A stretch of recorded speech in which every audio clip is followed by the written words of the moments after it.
Hey, recording this video, it's Monday 14th of October 2013. I hope you had a good day's trading. I actually want to talk about copper in this video. Started off kind of a relatively, well, it was a busy day, then a quiet day, and then a busy day on the E-mini. We're actually kind of closing back up to the 1700 level, so closing this gap here and then all the exhaustion patterns kind of coming in. But let's talk about copper, because copper is about to make a little bit of a breakout into a trend move. And we've had some good calls on the longer term charts kind of over the last several months. The downtrend on the Aussie dollar, the bust up in crude, which has kind of settled down for a little bit. But let me just show you what I'm seeing on the copper charts. So time frames to look at, starting at the daily chart. The next time frame up is the weekly chart, and usually I put a monthly chart on here, but I just want to kind of keep it a little bit simple. Using the weekly chart with exhaustion patterns to get a sense of the changes in trend, and then looking at the daily charts to kind of zero in and see where the kind of levels to get in are at. So let's just look at the weekly chart. Here we go, of copper. So you see copper kind of busted up to 480. I think this is a pound copper. I don't trade copper, but it's priced in dollars per pound. And then we kind of, after flush signals and so on, pull back to end of trend, bang, we got hit down in 2011 to this kind of almost to the $3 mark. Now, we've just been settling and settling really for the last 2.5 years in this kind of levels. But what's interesting to me is that every time we've come back into $3 a pound, you can see all these blue professional bars and exhaustion patterns, and it goes nowhere. The lows of those blue professional bars kind of hold. We rally back kind of weakly, have another go down into it, another exhaustion pattern, more blue professional bars. Cyclical support, both these they hold and so on. There's another one here, it's a flush pattern, more blue professional bars, we bounce. But you can see that every time we kind of bounce from those blue professional levels, we don't get very far. This one's changing in character, and I'll show you why. So last time the blue professional bars kind of come in another flush pattern. We've come down to this same level 3 or 4 times, and each time we've just got rid of a whole bunch of volume here. So these are all kind of the sellers kind of capitulating and the spark money getting in at $3 a pound. So now we're about to make pullback to potentially end of trend, or maybe it won't make end of trend, it'll just bust up through that resistance level and it'll just be an uncompleted pattern.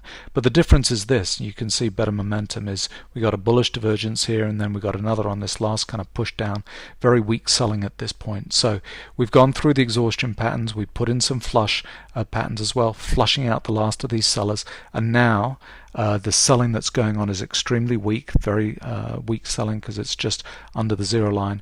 And you can see this last kind of little test down, amateur down bar here at this point. So the professionals down here, the amateurs are kind of selling in there, doesn't want to go anywhere, and we start to break back up. Now this level is kind of key, so just up here at the highs, the level's about 333 or so on resistance in terms of the weekly chart. So if we break up through there, having put on all this hard work, exhausting ourselves on the way down here, all the sellers have sold. We've been holding at $3 for a while now, and now everybody's kind of all the sellers have sold. We won't have any resistance on the way out if we get a break above 333, 340 into an uptrend. All of a sudden we could be taking off. Now let's look at the daily chart as well. So on this last move down from 380 at the beginning of the year, we had exhaustion patterns here, pull back to, it was kind of a dirty end of trend there, but it kept on going down here. This exhaustion sign, so you can see all the blue professional bars with exhaustion patterns here, pro signal exits and so on.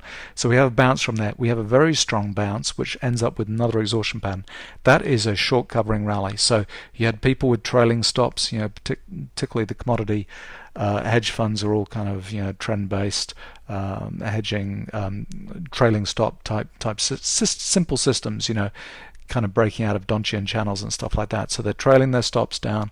All of a sudden those stops get hit with this kind of move, and bang, triggers all of those trailing stops. We get an exhaustion pattern here. So that's a short covering rally at this point. So we settle back again, because that's not the beginning of this uptrend. That's just, we settle back down, and we can see pull back to another dirty end of trend signal here. Have a little bit of a breakaway. It's a little bit too early. Rambo pattern with exhaustion is unstable. That's the amateurs kind of getting set just a fraction too early. comes back down again. You can see the selling's really weak. But then what's interesting to me over the last couple of days is this little pattern here. So we couldn't break away out of this blue professional bar. We came back in, settled and settled.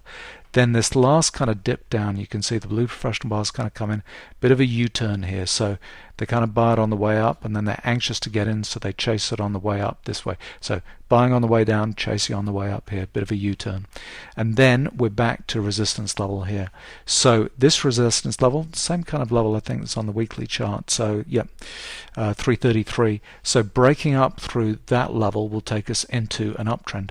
So break above resistance on the daily chart and on the weekly chart, all of a sudden we don't have resistance on the way up. We've broken through our resistance levels.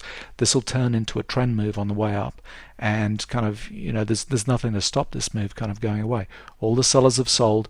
We have no, you know, foreseeable resistance levels that are going to get in the way and stop this move until we start to see pullback to end of trend on the daily chart.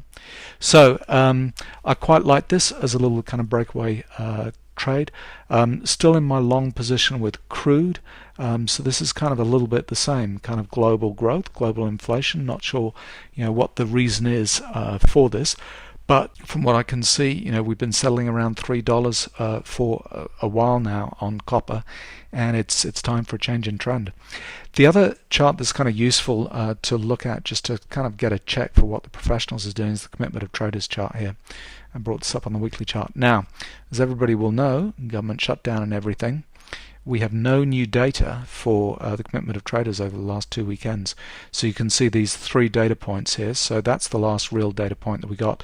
These last 2 weekends for data points for commitment of traders, that's just playing off that previous week because we don't have any new data. So it'd be fascinated to see what it is. But it would be lovely to see a bullish divergence pattern here. If you look back over time, you know, you can see the divergence pattern setting us up for a short, setting us up for another short trade, another short, another bullish divergence. What they're basically looking for is changes in the way that the price compares to what the commitment of traders, the professionals, are doing on commitment of traders.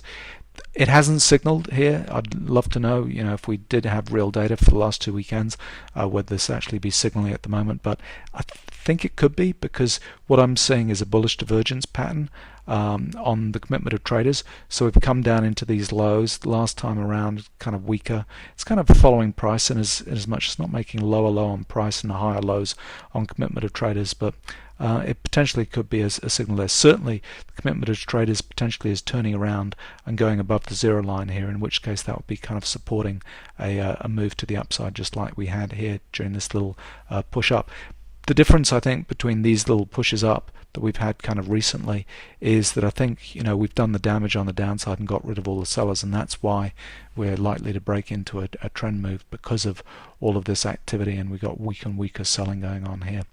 So there we go. That's my current kind of favorite in terms of a longer term chart. As I said, still sticking with my crude chart.